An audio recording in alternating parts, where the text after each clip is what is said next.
congestion's been reduced and we have a more improved traffic flow, the people tending to drive faster, and we see an uptick in the fatal crashes. So with that, I think the next question I had is, and it's open to everyone to contribute to, is do you think that some of the effects that we're seeing or impacts of the pandemic we're seeing in terms of the reduction in the PMT, the speeding issue that we saw, are there some of these are going to be permanent? And what I mean by that, there are some projects, like we all know, they're very high profile projects that are under planning right now in Maryland. And also there are, long-term congestion relief projects pretty much throughout the state in locations. So one question would come, like, if the congestion relief is permanent because of the COVID, or, for whatever might be the reason why, whether we are working from home or the interstate travel has reduced for many reasons, do you believe or see a permanent reduction in that?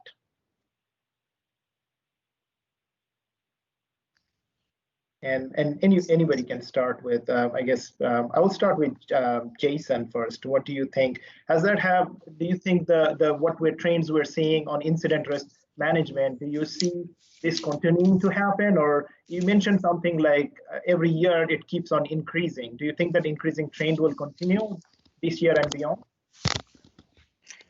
Yeah, so I think what we're going to see is some, median to where we are now as far as traffic volumes. And I think what that means is we're going to continue to see a decrease in the number of incidents, but continue to see this increase in severity when they do occur. The other thing too, I don't have data on it, I'm just speaking from my operation. We've seen a lot of struck bys for motorists, parked on the shoulder, again, related to speed, and just people are not going as slow as they used to. So I think the types of solutions, the types of strategies we use or think about are going to be a little bit different, because before our thought was how to reduce congestion. And now it's going to turn into how do we slow people down from an incident response perspective anyway. So I do think that some of these changes will be permanent, but not to the degree that they are currently, is how I'm anticipating it to go. Anybody else wants to add to that?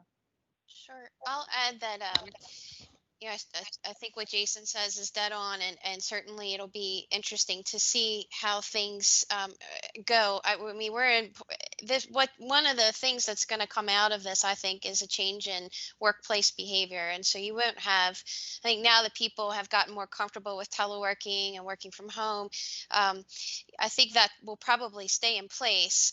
However, I'm sure once things get better, a lot of us are going to be itching to get out of our houses. So there may be a little bit of an uptick in congestion there for a while. But I think what we're probably going to see, at least from a freight perspective, is that we've been relying on deliveries and trucks and a lot of local delivery in order to move things around and bring us things that normally we might have gone to the store to get.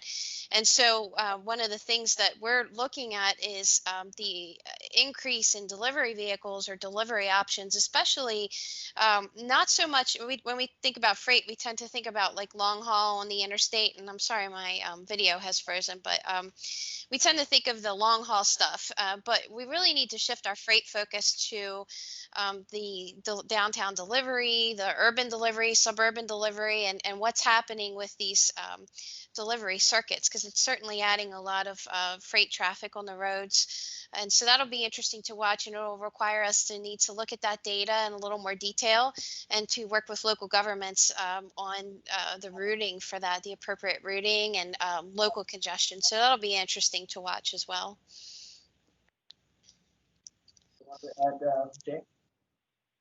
Oh, yeah, my personal feeling is that something may be elastic. When we have this pandemic passed, we'll be back to the before condition. But I think there may be some changes, may be permanent.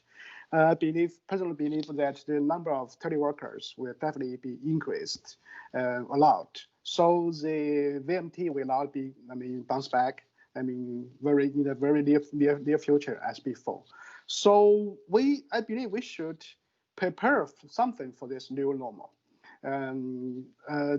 as Jason pointed out, maybe will be less congestions as before, but we do have this challenging on the safeties, especially on the fatal and serious injuries and crashes increased. So maybe from the project management or funding allocation point of view, maybe we can switch our emphasis areas. I mean, maybe from the congestion reduction more to safety improvement.